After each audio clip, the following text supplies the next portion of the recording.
Swiggy அப்படின்னு ஒரு வண்டி தெரிஞ்சிருக்கு, பரவாயில்ல, நிறைய பேர் நல்ல செய்தி தான். அப்போ சொல்லலாம் அவங்கள்ட்ட. சனிக்கிழமை ராத்திரி, இன்னைக்கு ராத்திரிலாம் போனால் சென்னையில் டிராஃபிக் ஜாம் ஏற்படுத்துறதே அவங்க தான். ரோஸ் கலர் பனியனை போட்டு பைக்கில் பின்னாடி ஒரு பெட்டியை வச்சு ஆரஞ்சு. அது மட்டும் இல்லை, ஊபர் ஈட்ஸ் அப்படின்னு ஒன்று, ஜொமேட்டோ அப்படின்னு ஒன்று, இப்படி பல பேரும் வந்து பைக்கில் பெட்டியை தூக்கிட்டு வீடு வீடாக போயிட்டு இருக்காங்க. முதல்ல நான் நினச்சேன், இதெல்லாம் எப்படியா சாப்பாடை வாங்கி கொடுத்தா, நம்மலாம் கடிச்சோரெலாம் தின்னு பழக்கம்லாம் போச்ச, இவனுக்கு எப்படி கடையில் வாங்கி சாப்பிட்டு வாங்குவாங்க அப்படின்னு நினைத்து கொண்டிருந்தேன்.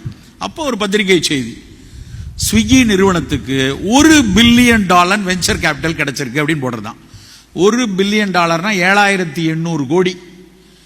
7,800 கோடியில் எவ்வளவு நிறுவனங்கள் ஆரம்பிக்கலாம்? அந்த சாப்பாடை கொண்டு போய் கொடுக்குற பயல்களுக்கு எதுக்கு 7,800 கோடி என்னப்பா செய்வாங்க அப்படின்னு எனக்கு ஒரு யோசனை.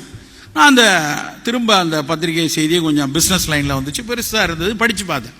அவன் சொல்கிறான், இன்னொரு 5 வருஷத்துக்குள்ள தமிழ்நாடு, இந்தியாவில் இருக்கக்கூடிய அத்தனை பெருநகரங்களினுடைய இரவு சாப்பாட்டை நாங்கள் தான் நிர்ணயம் செய்வோங்கிறான். அவனும் சும்மா சொல்கிறாள், அங்கே இருக்கவன்லாம் IIT IIMல படிச்சுட்டு நமக்காகவே ரூம் போட்டு யோசிச்சுட்டு இருக்காங்க.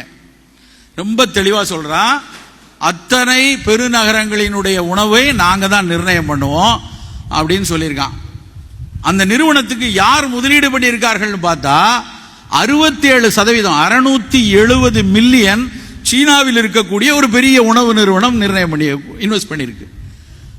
கொஞ்சம் யோசிக்கணும். நம்ம வந்து சினிமாவில் தான் இப்படிலாம் யோசிச்சு பண்ணுவாங்களா, இல்லை வாழ்க்கையிலே இப்படிலாம் நடக்குது. நம்ம யோசிச்சுக்கணும் ஏன் இப்படிலாம் நடக்குது அப்படின்னா, இப்போ நம்ம சொன்ன உடனே சார் அது ஆரஞ்சு சட்டை இல்லை சோப்பு சட்டை அப்படின்னு தெளிவாங்கன்னு சொல்கிறாங்கல்ல. இப்போ இந்த தலைமுறைக்கு ஸ்விக்கி தெரிஞ்சதுக்கப்புறம் ஃபோனில் அதுக்கு ஒரு ஆப் இருக்கும். இந்த ஆப்புங்கிறதுக்கு தமிழில் அதை ஆப்புன்னு சொல்லலாம். ஏன்னா அப்படி தான் ஆப் வைக்கிறதுக்கு தான் வச்சுருக்காங்க. அதில் ஸ்விக்கி இறக்கிடுவாங்க. இறக்கிட்டு சரி சிவராம் சார் வந்து நல்ல சிறுதானியத்தில் சாப்பிடணும்னு சொல்லியிருக்காரு, நம்ம வந்து ஸ்விக்கியில் ஒரு சிறுதானியத்தில் உளுந்த வடை செஞ்சுருக்கானா அப்படின்னு பார்த்து உளுந்த வடையை நம்ம தேடுவோம் ஆப்பில். கை தேட போகிறதுக்கு முன்னாடி டொயங்கின்னு அதுலேருந்து ஒரு பாப்பப் ஆகும், உளுந்த வடை வேண்டாம் டோனட் சாப்பிடேன் அப்படின்னு. உளுந்த வடை மாதிரியே அதுவும் இருக்கும், ஆனால் அது பன்னில் செஞ்சது, மேலே சக்கரை தூவி இருக்கும். பார்த்தவொடனே இவனுக்கு ஒரு சபலம் வரும், உளுந்த வடை மாதிரியே தான் இருக்குது, ஆனால் இதை கூட போன தடவை எங்கேயோ பார்த்தோம், 180 ரூபா சொன்னான், இவன் ஏதோ ஆஃபரில் 110 ரூபா போட்டிருக்கான், வாங்கிடலாமே அப்படின்னு மனசு சஞ்சலப்படும். 5 செகண்ட் தான். அதுக்குள்ளே அடுத்து இன்னொன்று பாப்பப் ஆகும், விராட் கோலி போன வாரம் இதைத்தான் சாப்பிட்டாரு அப்படின்ட்டு. விராட் கோலி அதை சாப்பிட்டதுனால தான் 110 அடிச்சு 11,000 ரன்னுக்கெல்லாம் போயிட்டாரு, அப்போ நம்ம வாங்கிட வேண்டியதான், டபக்குன்னு அடிச்சிருவான். அப்போ என்ன ஆகும்னா, உன்னுடைய தேர்வு, நீ உளுந்த வடை சாப்பிடணும்னு நினைச்சா கூட உன் மூளையை சலவை செய்வதற்கு இதில் ஆர்டிஃபிஷியல் இன்டெலிஜென்ஸ் இருக்கு. அந்த ஆர்டிஃபிஷியல் இன்டெலிஜென்ஸ் உன் வீட்டில் கொண்டு போய் டோனட்டை கொண்டு வந்து கொடுத்துரும். உன் வீட்டில், கடையில் இல்லை, உங்க அப்பா காசை பிடுங்கி கொண்டு வந்து கொடுத்துறதுக்கான வாய்ப்பு இன்றைக்கு சமூகம் கொண்டு வந்து கொடுத்திருக்கிறது. அப்ப நாம எப்படி எச்சரிக்கையாக இருக்கணும்னா, எது என் உடலுக்கு மிக முக்கியமானது, எது என் உடலுக்கு எப்பொழுதும் ஆரோக்கியமானது, அதை எந்த காரணம் கொண்டும் இழக்கக்கூடாது என்பதை மிக மிக உறுதியா நினைக்கணும். அப்படியான உலகத்தை நோக்கி தான் போறோம். பஞ்சபூதங்களால் ஆனதுன்னு நம்ம படிச்சிருப்போம் தமிழ்ல, மண் காற்று நீர் ஆகாயம்னு சொல்லி. ஆனா இன்னைக்கு வந்து பஞ்சபூதங்கள் அது இல்லை, ஃபேங் அப்படின்னு ஒரு தியரி வந்துருச்சு. அந்த ஃபேங் 5 பூதம் தான் உலகத்தை ஆண்டிட்டு இருக்கு. ஃபேங், F ஃபார் ஃபேஸ்புக், முதல் A ஆப்பிள், 2வது A அமேசான், 3வது N நெட்ஃபிளிக்ஸ், 5வது வந்து G ஃபார் கூகுள். இந்த ஃபேஸ்புக்ல இருந்து, ஆப்பிள்ல இருந்து, அமேசான்ல இருந்து, நெட்ஃபிளிக்ஸ்ல இருந்து கூகுள் வரைக்கும் இவற்றின் உதவி இல்லாமல், இவற்றை கடந்து உலகத்தில் ஒரு விஷயத்தை கூட நடத்த முடியாதுங்கிற நிலைமைக்கு இன்னைக்கு நம்ம வந்தாச்சு. இன்னைக்கு இப்ப அந்த 5 எதை நிர்ணயிக்கிறதோ அதை தான் நம்ம யோசிப்போம். எந்த திரைப்படம் பார்க்கணும், எதை விற்கணும், எதை வாங்கணும், எதை தேடணும், எப்படி தேடணும், அத்தனை விஷயத்தையும் இந்த 5குள்ள இருக்கு. அப்ப அந்த 5குள்ள நம்ம சிக்கி இருக்கும் போது நம் மரபு சார்ந்த உணவுகள் தொலைந்து போவதற்கான வாய்ப்புகள் மிக அதிகம். நம்ம தேடி தேடி அந்த மரபு உணவுகளை சாப்பிட்டால் மட்டும்தான் நம்முடைய அடுத்த தலைமுறை சரியாக இருக்கும். 2012 அடையாறு கேன்சர் இன்ஸ்டிடியூட்ல ஒரு கான்ஃபரன்ஸ், உங்களை மாதிரி நானும் ஒரு பங்கேற்பாளனாக உட்கார்ந்துருக்கேன். ஒரு அம்மா, ஒரு பேராசிரியை வந்து ஒரு ஸ்லைடு போடுறாங்க. அந்த ஸ்லைடில் ஃபர்ஸ்ட் ஸ்லைடை பார்த்ததுக்கு அப்புறம் என்னால் வந்து ஆடி போயிட்டேன். அதுக்கப்புறம் கிட்டத்தட்ட 400-500 கூட்டங்களாவது நான் பேசி இருப்பேன். அத்தனை கூட்டங்களிலும் அதை சொல்லாமல் இறங்குவதில்லை.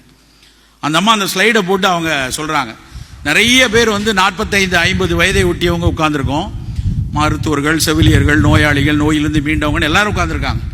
அவர்களை பார்த்து அந்த அம்மா சொல்றாங்க, ஆங்கிலத்தில் சொல்றாங்க, this is the only unfortunate generation, those who are going to see their own children's death on their lifetime அப்படிங்கிறாங்க. இந்த ஒரு தலைமுறை தான் தன் அடுத்த தலைமுறையின் மரணத்தை அருகிலிருந்து பார்க்க போகிற துரதிர்ஷ்டவசமான தலைமுறை என்று.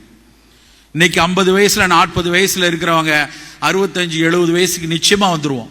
மாத்திரைகளோடும் மருந்துகளோடும் வந்துடலாம், இல்லை அதை அவற்றினோட பயத்தோடய வந்துடலாம். 33 சராசரி ஆயுட்காலம் இருந்தது, இன்னைக்கு 68 வந்தாச்சு. நிச்சயமா நாமும் 40களில் இருக்கக்கூடிய பெற்றோர்கள் 70-80 வருவது உறுதி.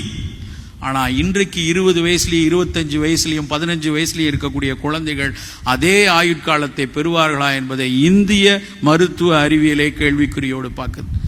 காரணம் என்னன்னா, பெருகி வரக்கூடிய அந்த நான் கம்யூனிகபிள் டிசீஸ்ங்கிற சக்கரை வியாதியும், இரத்த கொதிப்பும், புற்றுநோயும், மாரடைப்பும் ஒவ்வொரு வீட்டிலும் 3-4 பேர் வராங்க.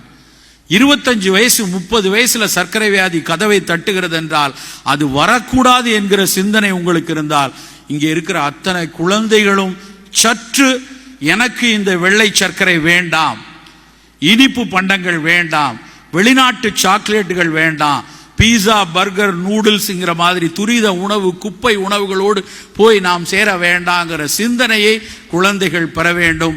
அச்சிந்தனையை வலியுறுத்தும் விதமாக பெற்றோர்கள் நடக்க முடியும். அப்படி இருந்தால் மட்டும்தான் நம் அடுத்த தலைமுறையை ஆரோக்கியமாக, சமூக பொறுப்புள்ள, ஆளுமை மிக்க மனிதர்களாக உருவாக்க முடியும் என்று கேட்டுக்கொண்டு வாய்ப்பளித்தமைக்கு நன்றி கூறி விடைபெறுகிறேன். வணக்கம்.